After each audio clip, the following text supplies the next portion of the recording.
അവൾ പറഞ്ഞ ഓരോ കാര്യങ്ങളും ഓർത്തവന് ഒരു തീരുമാനവും എടുക്കാൻ പറ്റുന്നില്ല. മനസ്സാകെ ശൂന്യമായ അവസ്ഥ. തൻ്റെ ആഗ്രഹം കാരണം ശാലിനിയുടെ ഭാവി ഓർക്കാതിരുന്ന താൻ ഒരു സ്വാർത്ഥനായി പോകില്ലേ? പക്ഷെ അവളോട് നോ പറഞ്ഞാൽ കുഞ്ഞെന്ന ആഗ്രഹം സ്വപ്നമായി അവശേഷിക്കും. അവനാകെ ഭ്രാന്ത് പിടിക്കുന്ന പോലെ തോന്നി. അങ്ങോട്ടും ഇങ്ങോട്ടും ഉലാത്തിക്കൊണ്ടിരുന്നു. എന്തു ചെയ്യും? കുഞ്ഞിന് വേണ്ടി ശാലിനി വെച്ച് നീട്ടിയ വിവാഹ കോൺട്രാക്റ്റിന് സമ്മതം നൽകണോ? പെട്ടെന്നൊരു തീരുമാനമെടുക്കാൻ പറ്റില്ലെന്ന് മനസ്സിലാക്കിയ നവനീത് തൻ്റെ ബൈക്കെടുത്ത് അവിടെ നിന്നും പോയി. ശാലിനി ഫ്ലാറ്റിലെത്തിയപ്പോഴേക്കും നാട്ടിലേക്ക് പോകാനുള്ള ബാഗ് പാക്കിങ്ങിലായിരുന്നു അമ്മ. ആ, നീ എത്തിയോ? വാ, ചായ എടുക്കാം. നീ ബസ്സിന് ടിക്കറ്റ് ബുക്ക് ചെയ്യാൻ മറന്നില്ലല്ലോ? അമ്മ ശാലിനിയെ കണ്ടതും ചോദിച്ചു. അതൊക്കെ ആദ്യം തന്നെ ചെയ്തു. അമ്മ ചായ എടുത്ത് വെക്ക്, ഞാൻ ഫ്രഷായി വരാം. ശാലിനി ഫ്രഷായി ഒരു ജീൻസും ടോപ്പും എടുത്തിട്ടു. യാത്ര പോകുമ്പോൾ എപ്പോഴും ഇങ്ങനെയുള്ള ഡ്രസ്സാണ് അവൾക്കിഷ്ടം. നല്ല ചായ.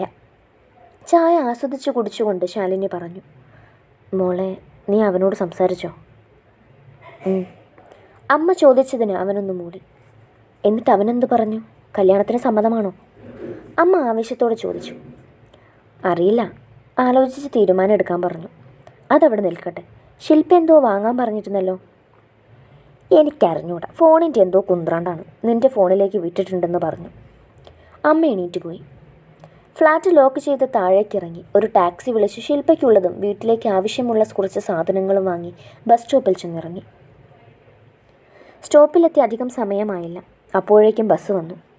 നേരത്തെ ബുക്ക് ചെയ്തതിനാൽ സീറ്റിൽ സമാധാനത്തോടെ ഇരിക്കാൻ പറ്റി. ശാലിനി ആദ്യം തന്നെ വിൻഡോ സീറ്റിലിരുന്നു. കുറച്ച് മണിക്കൂറിൻ്റെ യാത്രയായതിനാലാകാം അമ്മ നേരത്തെ തന്നെ സീറ്റിൽ ചാരിയിരുന്ന് ഉറക്കം പിടിച്ചിരുന്നു. ശാലിനി പുറത്തെ കാഴ്ചകൾ കണ്ടിരുന്നു. ആനവണ്ടിയിലുള്ള യാത്ര അവൾക്കും എന്നും പ്രിയപ്പെട്ടതാണ്. പണ്ട് കോഴിക്കോട് മെഡിക്കൽ കോളേജിൽ പഠിച്ചുകൊണ്ടിരുന്നപ്പോഴും നാട്ടിലേക്ക് പോകുന്നതും വരുന്നതുമെല്ലാം ആനവണ്ടിയിലായിരുന്നു. ഇതെന്തോ പുറത്തെ കാഴ്ചകൾക്കെല്ലാം പ്രണയമയം തോന്നി അവൾക്ക്. നവിയെ കണ്ട് സംസാരിച്ച് മടങ്ങിയത് മുതൽ അവളുടെ ചുണ്ടിൽ ഒളിപ്പിച്ച ചിരി മാഞ്ഞിട്ടില്ല. അവൻ കല്യാണത്തിന് സമ്മതിക്കുമെന്ന പ്രതീക്ഷയിലാണവൾ. വർഷങ്ങളായി മനസ്സിലൊളിപ്പിച്ച പ്രണയ സാഫല്യം. പക്ഷെ അവൻ്റെ തീരുമാനം എന്താകുമെന്ന് പറയാനും പറ്റില്ല. ഇനി കല്യാണം കഴിഞ്ഞാൽ തന്നെ കുഞ്ഞു പിറന്നാൽ അവൻ തന്നെ ഒഴിവാക്കില്ലേ? എങ്കിലും കുഴപ്പമില്ല. എൻ്റെ ഏറ്റവും വലിയ സ്വപ്നമല്ലേ നവനീതിൻ്റെ കൈകൊണ്ട് തൻ്റെ കഴുത്തിലൊരു താലി. മാസങ്ങൾ മാത്രം കരാറ് ചെയ്ത് കെട്ടുന്ന താലിയാണെങ്കിലും അത്രയും കാലം എൻ്റെ മാറിൽ പറ്റിച്ചേർന്ന് തൻ്റെ പ്രാണൻ്റെ താലി ഉണ്ടാകുമല്ലോ. ശാലിനി ഏതോ ലോകത്തെന്ന പോലെ ഓരോന്നാലോചിച്ചു കൊണ്ടിരുന്നു. ഇടയ്ക്ക് ബസ് കുറച്ച് സമയം നിർത്തിയിട്ടതും വാഷ്റൂമിൽ പോയി അമ്മയ്ക്കും തനിക്കും ഒരു ചായ വാങ്ങി തിരിച്ച് സീറ്റിൽ വന്നിരുന്നു. ബസ് വീണ്ടും സ്റ്റാർട്ട് ചെയ്തതും അവൾ സീറ്റിൽ ചാരി കണ്ണടച്ചു. മണിക്കൂറുകൾ കഴിഞ്ഞതും തൻ്റെ ജന്മസ്ഥലമായ ആലപ്പുഴയിലെത്തി. സ്റ്റോപ്പിലെത്തി ഒരു ഓട്ടോറിക്ഷയിൽ കയറി കുട്ടനാട്ടിലേക്ക് യാത്ര തിരിച്ചു. താൻ ജനിച്ചു വളർന്ന നാട്, ഒരുപാട് നല്ല ഓർമ്മകൾ തന്ന നാട്. ഇവിടുത്തെ ഓരോ വയലിനും മരങ്ങൾക്കും ചെടികൾക്കും നവയോടുള്ള തൻ്റെ പ്രണയത്തെക്കുറിച്ചറിയാം. പക്ഷെ അവന് മാത്രം അറിയില്ല. തോളോട് തോൾ കൈയിട്ട് നടന്നാലും തൊട്ടടുത്തുള്ളയാളുടെ മനസ്സറിയാൻ പറ്റില്ലെന്ന് പറയുന്നത് എത്ര ശരിയാണ്. ചെറുപ്പം മുതൽ ചിരിച്ചും കളിച്ചും വഴക്കിട്ടും നടന്നതാ ഞങ്ങൾ. പറയാതെ പറഞ്ഞിട്ടും അവന് തൻ്റെ പ്രണയം മനസ്സിലായില്ല. എനിക്ക് വേണ്ടി പലരോടും വാദിക്കുമ്പോഴും എനിക്ക് വേണ്ടതെല്ലാം വാങ്ങിത്തരുമ്പോഴും പുതിയ വണ്ടി വാങ്ങി ആദ്യം തന്നെ കാണിച്ച് അതിലെന്നെ കയറ്റിയപ്പോഴുമെല്ലാം തിരിച്ചും ഇഷ്ടമാണെന്ന് കരുതി. ചില ഇഷ്ടങ്ങളൊന്നും പ്രണയമാകണമെന്നില്ല എന്ന് നവി പഠിപ്പിച്ചു. നീ ഇറങ്ങുന്നില്ലേ? അമ്മ തട്ടി വിളിച്ചപ്പോഴാണ് അവൾ വീടെത്തിയതറിഞ്ഞത്. വീടിന് 3 സൈഡും വയലാണ്. മുന്നിൽ ചെറിയ കോൺക്രീറ്റ് റോഡുണ്ട്. റോഡിൻ്റെ അപ്പുറത്തെ ഭാഗം മുഴുവൻ കായലാണ്. വയലിനും കായലിനും ഇടയിലുള്ള തൻ്റെ വീടിന് പ്രത്യേക ഭംഗിയാണ്. ചെറിയ വാർപ്പിൻ്റെ വീടാണ് ശാലിനിയുടേത്. പുതുക്കി പണിയാൻ ആഗ്രഹമുണ്ടെങ്കിലും പ്രകൃതിയോട് ഇണങ്ങി നിൽക്കുന്ന ഈ വീടിൻ്റെ ഭംഗി എത്ര മോഡേൺ വീടിനും കിട്ടില്ലെന്ന് തോന്നി. ആദ്യം തന്നെ തൻ്റെ പ്രിയപ്പെട്ട ചെടികളെ നോക്കി. പലതും വാടിയിട്ടുണ്ട്, ചിലതെല്ലാം ചീഞ്ഞുണങ്ങിപ്പോയി. അച്ഛൻ വല്ലപ്പോഴും നനയ്ക്കുന്ന വെള്ളം കൊണ്ട് ജീവിച്ചു പോകുന്ന കുറച്ച് ചെടികൾ മാത്രം. ചേച്ചി, ഞാൻ പറഞ്ഞത് വാങ്ങിച്ചോ? ശില്പ വീടിനുള്ളിൽ നിന്ന് പുറത്തേക്ക് വന്നു. ഓ, ബാഗിനുള്ളിലുണ്ട്. പിന്നെ നിനക്കൊരു ടോപ്പ് എടുത്തിട്ടുണ്ട്, ഇഷ്ടമായൊന്ന് നോക്ക്. ശാലിനി പറയേണ്ട താമസം ശില്പ ഉള്ളിലേക്ക് ഓടിക്കയറി. പുറകിലായി ശാലിനിയും. ഡീ, എൻ്റെ ബാഗിലുള്ളതെല്ലാം വലിച്ചിടാതെ, ഞാൻ എടുത്തു തരാം. ശാലിനി ബാഗിൽ നിന്ന് ശില്പയ്ക്കുള്ളതെല്ലാം എടുത്തു കൊടുത്തു. ഈ ടോപ്പ് കൊള്ളാമല്ലോ, നൈസ്. നാളെ എൻ്റെ ഫ്രണ്ടിൻ്റെ കല്യാണമാണ്, ഇത് തന്നെ ഇട്ടേക്കാം. ശില്പ ആവേശത്തോടെ പറഞ്ഞു. അല്ല, അച്ഛനെ കണ്ടില്ലല്ലോ, പണിക്ക് പോയതാണോ? വന്നില്ല ഇതുവരെ?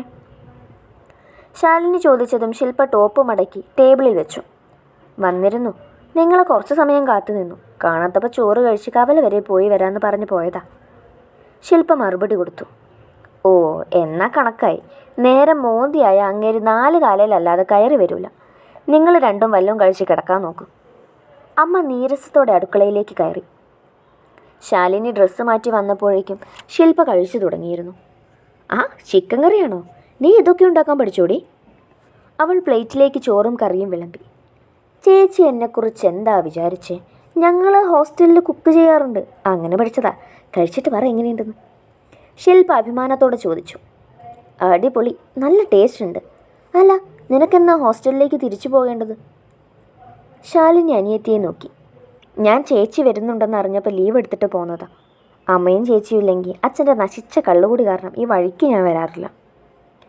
ചോറ് കഴിച്ച് പാത്രം കഴുകി വെച്ച് ശില്പ പോയതും ശാലിനി ബാക്കി ഭക്ഷണം കൂടെ ആസ്വദിച്ച് കഴിച്ചു. അമ്മ വന്ന് ഭക്ഷണം കഴിച്ച് പാത്രങ്ങളെല്ലാം എടുത്തു വെച്ച് അടുക്കള വാതിൽ അടച്ച് കിടക്കാനായി മുറിയിലേക്ക് പോയി. രാത്രി ഏറെ വൈകിയതും അച്ഛൻ വാതിലിൽ മുട്ടിത്തുടങ്ങി. ഏടി ഓരുമ്പട്ടോളെ, വാതിൽ തുറക്കടി, ഇല്ലേ ഞാൻ ചവിട്ടി തുറക്കും. എന്നെ നിനക്ക് ശരിക്കും അറിയില്ല മൂദേവി. അച്ഛൻ്റെ ബഹളം കേട്ടു തുടങ്ങിയതും ശാലിനി തലയിണയിൽ മുഖം പൂഴ്ത്തി ചെവി രണ്ടും പൊത്തിപ്പിടിച്ചു. രാത്രി മിക്ക ദിവസവും സ്ഥിരം കാഴ്ചയാണിത്. പാതിരാക്കി കള്ളും കുടിച്ച് വന്നു കയറി അമ്മയെ കയറി തെറി വിളിക്കുക. ഈ സമയത്ത് അച്ഛൻ്റെ മുന്നിൽ പെടാതിരിക്കാൻ അമ്മയും ഞങ്ങളും പരമാവധി ശ്രമിക്കാറുണ്ട്. ചെന്നുപെട്ട ദേഹോപദ്രവം ഉറപ്പാണ്. അമ്മയ്ക്ക് കിട്ടിയ അടിക്ക് കണക്കില്ല. പിന്നീട് അമ്മയ്ക്കും വാശിയായി. കള്ളു കുടിച്ച് വീട്ടിൽ കയറി വന്ന വാതിൽ തുറന്നു കൊടുക്കത്തേയില്ല. അപ്പോൾ കുറച്ച് സമയം തെറി വിളിച്ച് പുറത്തെ തിണ്ണയിൽ ബോധം കെട്ടുറങ്ങും. രാവിലെ എണീറ്റ് ഞങ്ങളുടെ മുന്നിൽ കയ്യും കെട്ടി തല താഴ്ത്തിയുള്ള അച്ഛൻ്റെ നിൽപ്പ് കണ്ട ചിരിയാണ് വരിക. ഭാര്യയും മക്കളും ജീവനാണ്. എന്നാൽ കള്ളെന്ന വിഷം ഉള്ളിൽ കയറിയ ആളാകെ മാറും. കുറച്ച് സമയം കഴിഞ്ഞതും അച്ഛൻ്റെ ശബ്ദമൊന്നും കേൾക്കാനില്ലായിരുന്നു. ശാലിനി എണീറ്റ് ജനൽ തുറന്ന് സിറ്റൗട്ടിലേക്ക് നോക്കുമ്പം ബോധം മറഞ്ഞ് കൂർക്കം വലിച്ചുറങ്ങുന്ന അച്ഛനെയാണ് കണ്ടത്. നിർവികാരത്തോടെ അവൾ കട്ടിലിൽ വന്നു കിടന്നു. പുലർച്ചെ കോഴി കൂവിയതും ശാലിനി കണ്ണു തുറന്നു ഫോണെടുത്ത് സമയം നോക്കി. എണീക്കണമെന്ന് കരുതിയെങ്കിലും മടി കാരണം പുതപ്പെടുത്ത് മൂടി പുതച്ച് വീണ്ടും തിരിഞ്ഞു കിടന്നുറങ്ങി. ചേച്ചി എണീറ്റേ, എന്തുറക്കായത്? ഈ ഡോക്ടർക്ക് തീരെ ചിട്ടയില്ല കേട്ടോ. ശില്പ അവളെ തട്ടി വിളിച്ചു. ഇന്ന് വീട്ടിൽ വന്നത് പ്രമാണിച്ച് ഫുൾ ഡേ ആണ്, നീ പൊക്കോ, ഞാൻ വന്നേക്കാം. ശാലിനി എണീറ്റ് ബാത്റൂമിൽ കയറി ബ്രഷുമായി പുറത്തേക്കിറങ്ങി. മുറ്റത്തിറങ്ങി കാഴ്ചകൾ കണ്ട് ബ്രഷ് ചെയ്തുകൊണ്ട് നടക്കുന്നതിൻ്റെ സുഖം വേറെ തന്നെയാണ്. ബ്രഷും കൊണ്ട് വീടിന് ചുറ്റും നടക്കുമ്പോഴാണ് തിണ്ണയിൽ പത്രം വായിച്ച് ചായ കുടിച്ചുകൊണ്ടിരിക്കുന്ന അച്ഛനെ കണ്ടത്. ആരിത്, കള്ളുകൂടിയൻ സാറോ? ഇന്ന് കെട്ടിറങ്ങി നേരത്തെ എണീറ്റോ? ശാലിനി വായും മുഖവും കഴുകി അച്ഛൻ്റെ അടുത്തിരുന്നു. പോടി കളിയാക്കാതെ, ഞാൻ പതുക്കെ കള്ളുകൂടി മാറ്റാൻ പോവുക. അല്ലേലും ഈ കള്ളൊന്നും ശരീരത്തിന് നല്ലതല്ലെന്നേ. അച്ഛൻ ശാലിനിയെ കണ്ട് പത്രം മാറ്റിവെച്ചു. ഇത് നമ്മൾ കുറേ കേട്ടിട്ടുണ്ട്, ഒന്ന് പോവച്ച, നടക്കാത്ത കാര്യം തള്ളിവിടാതെ. അവൾ അച്ഛനെ പുച്ഛിച്ചു. സത്യാ കുഞ്ഞേ, എൻ്റെ മക്കളൊക്കെ ഡോക്ടറും എൻജിനീയറും ഒക്കെ ആകുമ്പം ഞാൻ കുടിക്കുന്നതും വലിക്കുന്നതും മോശമല്ലേ? ഇതിപ്പോൾ അച്ഛനെ ഞങ്ങൾ പിടിച്ചു വെച്ച് കുടിപ്പിച്ച പോലെ ഉണ്ടല്ലോ. അവൾ അച്ഛനെ നോക്കി കണ്ണുരുട്ടി. ഇനി സത്യമായിട്ട് നിങ്ങൾ ലീവ് കഴിയുന്നത് വരെ കുടിക്കില്ല, സത്യം. അച്ഛൻ അവളെ തലയിൽ തൊട്ട് സത്യം വെച്ചു. അതൊക്കെ പോട്ടെ, അച്ഛനവിടെ ഒറ്റയ്ക്ക് നിൽക്കാതെ ഞങ്ങളുടെ കൂടെ കൊച്ചിയിലേക്ക് വാ, നമുക്കവിടെ അടിച്ചു പൊളിക്കാന്നേ. ഞാനില്ല മോളെ, ഇവിടുത്തെ പ്രകൃതി ഭംഗിയോ ശുദ്ധവായോ ഒന്നും നഗരത്തിൽ കിട്ടില്ല. അച്ഛനിവിടെ ഇഷ്ടം, മക്കളെ നിർബന്ധിക്കരുത്. അച്ഛൻ മകളുടെ തലയിൽ തലോടി. ഒറ്റയ്ക്ക് ഇവിടെയായ കള്ളുകൂടി അതിൻ്റെ മുറയ്ക്കൊരു തടസ്സമില്ലാതെ നടക്കുമല്ലോ. ഞാൻ മിണ്ടത്തില്ല. ശാലിനി എണീറ്റ് പോകുന്നതും നോക്കി അച്ഛൻ ചിരിച്ചു. കള്ളുകൂടിയുടെ പേരിലുണ്ടാകുന്ന വഴക്ക് പതിവാണ്, അതയാൾ കാര്യമാക്കാറുമില്ല. എല്ലാവരും ഒരുമിച്ചിരുന്ന് ചായ കുടിച്ച് ശാലിനി വീണ്ടും പുറത്തേക്കിറങ്ങി. നാട്ടിൽ വന്നാൽ പിന്നെ വെറുതെ ഇരിക്കാറേയില്ല, എങ്ങോട്ടേലും പോയിക്കൊണ്ടിരിക്കും. ആഹാ, ഞങ്ങളെ ഡോക്ടർ കുട്ടി വന്നോ? സുഖാണോ മോളെ? അടുത്ത വീട്ടിലെ ഇത്ത അവളെ കണ്ടതും ചോദിച്ചു. ഇന്നലെ രാത്രി വന്നു ഇത്ത, സുഖമായിട്ട് പോണ്. എന്തൊക്കെയാ അവിടെ വിശേഷം? അവൾ തിരിച്ചു വിശേഷം തിരക്കി. അൽഹംദുലില്ലാ, നല്ല വിശേഷമാണ്. നമ്മൾ അമ്മായിൻ്റെ പേരക്കുട്ടിയുടെ കല്യാണം ഉണ്ട് മലപ്പുറത്ത്. അങ്ങോട്ട് പോകാൻ നിൽക്കുക. മോള് നാട് ചുറ്റാൻ ഇറങ്ങിയതാവൂലേ? അതേട്ടാ, എല്ലാവരെയും കണ്ടിട്ട് കുറേയായി. നിങ്ങൾ കല്യാണത്തിന് പോയി വരി. ശാലിനി ഇത്തയോട് പറഞ്ഞ് നവനീതിൻ്റെ പൂട്ടിക്കിടക്കുന്ന വീടിൻ്റെ മുറ്റത്തേക്ക് കയറിയതും ഒരു കാറ്റവളെ തഴുകി തലോടിപ്പോയി. അവൾ നേരെ അവൻ്റെ അച്ഛൻ്റെയും അമ്മയുടെയും അസ്ഥിത്തറയുടെ അടുത്തേക്ക് പോയി. ഇല വീണ് കാണാൻ പറ്റാത്ത വിധത്തിലായിരുന്നത്. കരിയിലെല്ലാം മാറ്റി അവൾ അവിടെ മുട്ടുകുത്തിയിരുന്നു. ഞാൻ നവിയെ കണ്ടിരുന്നു. പാവം, ഒരുപാട് അനുഭവിച്ചിട്ടുണ്ട് നിങ്ങളെ മോൻ. പക്ഷേ പേടിക്കണ്ട കേട്ടോ, നിങ്ങൾക്ക് സന്തോഷിക്കാം. നിങ്ങൾക്ക് അഭിമാനിക്കുന്ന ഉയരത്തിൽ അവൻ എത്തിയിട്ടുണ്ട്. അവനെ കണ്ടതു മുതൽ എന്തോ പഴയ പ്രണയം പൊടി തട്ടി ഉണർത്തിയിട്ടുണ്ട്. ഞാൻ എന്ത് ചെയ്തിട്ടാണേലും അത് നേടിയെടുക്കാൻ തീരുമാനിച്ചു. കുറച്ചു കാലത്തേക്കാണെങ്കിലും സ്വന്തമായി കാണാലോ. നിങ്ങളും ഞങ്ങൾ ഒരുമിക്കാനാണ് ആഗ്രഹിച്ചതെന്നറിയാം. നിങ്ങളുടെ അനുഗ്രഹം വേണം എനിക്ക്. ശാലിനി 2 അസ്ഥിത്തറകൾക്ക് മേലെ കൈവച്ചുകൊണ്ട് വിശേഷം പറഞ്ഞുകൊണ്ടിരുന്നു. അവിടെ വീശിയടിക്കുന്ന കാറ്റിലെല്ലാം അവരുടെ സാന്നിധ്യമുണ്ടെന്ന് അവൾക്ക് തോന്നി. ശാലിനി വീടൊന്ന് നോക്കി. ആകെ പൊടി പിടിച്ച് മാറാല കെട്ടി പ്രേതാലയം പോലെ ആയിട്ടുണ്ട്. ആദ്യമൊക്കെ ഞാനും അമ്മയും ഇടയ്ക്ക് വൃത്തിയാക്കിയിടുമായിരുന്നു. പിന്നെ പിന്നെ ഞങ്ങളുടേതായ തിരക്കുകളിലേക്ക് നീങ്ങിയപ്പം അതിനൊന്നും സമയമില്ലാതെയായി. ഇന്ന് എന്തായാലും ഇവിടെ വൃത്തിയാക്കണം. അവൾ വേഗം വീട്ടിലേക്ക് നടന്നു.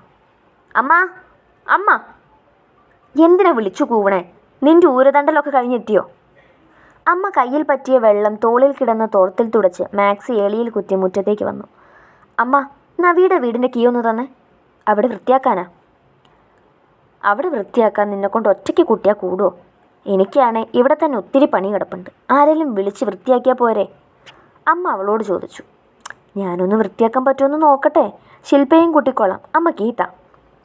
അമ്മ കീ എടുക്കാൻ അകത്തേക്ക് പോയി. അല്പനേരം കഴിഞ്ഞ് ശില്പ കീയുമായി വന്നു. പോകാം. 2 പേരും നവനീതിൻ്റെ വീട്ടിലേക്ക് നടന്നു. എന്താണ് കള്ളക്കാമുകിക്ക് ഭാവി ഭർത്താവിൻ്റെ വീടൊക്കെ വൃത്തിയാക്കാൻ തോന്നി?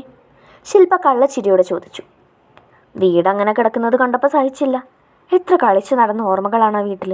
കേട്ടിട്ടില്ലേ, പഴകും തോറും വീര്യം കൂടുന്ന വീഞ്ഞാണ് ഓർമ്മകൾ. മനസ്സിനെ മത്ത് പിടിപ്പിക്കുന്ന മധുരമുള്ള ഓർമ്മകൾ. മധുരമുള്ളതല്ല, പ്രണയം നിറഞ്ഞ ഓർമ്മകൾ. ശില്പ തിരുത്തിയതും ശാലിനി കപടദേഷ്യത്തോടെ അവളെ കയ്യിലടിച്ചു. 2 പേരും മണിക്കൂറോളം പണിപ്പെട്ട് വീടെല്ലാം തൂത്തു തുടച്ച് വൃത്തിയാക്കി. ഇനി ഈ മുറ്റം കൂടെ തൂക്കാല്ലേ? ചേച്ചിക്ക് വട്ടാണോ? ഞാൻ ക്ഷണിച്ച് വീടാറ്, വേണേ ഒറ്റയ്ക്ക് ചെയ്തോ. ശില്പ പോയതും ശാലിനി ചൂലെടുത്ത് മുറ്റമടിച്ച് പുല്ലെല്ലാം പറിച്ച് വൃത്തിയാക്കി. ഇപ്പോൾ കണ്ടാൽ താമസമില്ലാത്ത വീടാണെന്ന് ആരും പറയില്ല. അങ്ങനെ വൃത്തിയാക്കിയിട്ടുണ്ട്. ശാലിനി ആത്മസംതൃപ്തിയോടെ വീട്ടിലേക്ക് പോയി. കീ അമ്മയെ ഏൽപ്പിച്ച് സോപ്പും തോർത്തുമെടുത്ത് കായലിലേക്ക് പോയി. നന്നായി ഒന്ന് മുങ്ങി നിവർന്നപ്പോഴേക്കും ക്ഷീണമൊക്കെ പമ്പ കടന്നിരുന്നു. അലക്കാനുള്ളതെല്ലാം അലക്കി വീട്ടിലേക്ക് പോയി ഡ്രസ്സ് മാറി ഒന്ന് കിടന്നു. ശാലു, എണീറ്റ്, മണി 3 രാവിലെ കഴിച്ചതാ, പിന്നെ വല്ലതും കഴിച്ചോ നീ? എണീക്കിടി പെണ്ണേ. അമ്മ അവളെ വിളിച്ചെണീപ്പിച്ചു. അവൾ ഉറക്കച്ചടവോടെ എണീറ്റ് മുഖം കഴുകി കിച്ചണിൽ പോയി ഭക്ഷണം കഴിച്ച് പുറത്തെ തിണ്ണയിൽ വന്നിരുന്നു. എന്നിട്ട് നവിയുടെ വീട്ടിലേക്ക് പാളി നോക്കി. പണ്ട് എത്ര തവണ കൊതിയോടെ പാളി നോക്കിയതാ അങ്ങോട്ട്. നവിയുടെ അമ്മയോടും അച്ഛനോടുമുള്ള കളിയും ചിരിയും എത്ര വട്ടം ഒളിഞ്ഞു നോക്കിയിട്ടുണ്ട്. ഇപ്പോൾ അവിടെ ശൂന്യമായിരിക്കുന്നു. മുറ്റത്തേക്കിറങ്ങി ചെടികൾക്കെല്ലാം വെള്ളം നനച്ച് പേരമരത്തിൻ്റെ ചുവട്ടിൽ വന്ന് നിന്നു. പഴുത്തു നിൽക്കുന്ന പേരയ്ക്കക്കൂട്ടങ്ങൾ കണ്ടതും അവൾ വായിൽ വെള്ളമൂറി. കൈകൊണ്ട് പറിക്കാൻ കിട്ടില്ലെന്ന സത്യം അവളിൽ നിരാശയുണ്ടാക്കി. നവിയുണ്ടെങ്കിൽ കയറി പറിച്ചു തന്നേനെ. തനിക്ക് വേണ്ടി എത്ര ഉറുമ്പുകടി ഏറ്റുവാങ്ങിയിട്ടുണ്ടവൻ. അവളുടെ ചൊടിയിൽ ഒരു പുഞ്ചിരി വിടർന്നു. ചുറ്റും നോക്കിയതും മാവിൽ ചാരിവെച്ചൊരു തോട്ടി കണ്ടതും അവൾ അതെടുത്ത് പേരക്ക പറിച്ചു. നിലത്ത് വീണ വലിയ പഴുത്ത പേരയ്ക്കെടുത്ത് തഴുകി വായിൽ വെച്ച് കടിച്ചു. ചേച്ചി, ദേ നവനീതേട്ടൻ വിളിക്കുന്നു. ശില്പ ഫോണ് കൊണ്ട് തന്നതും ശാലിനിയുടെ കൈയൊന്ന് വിറച്ചു.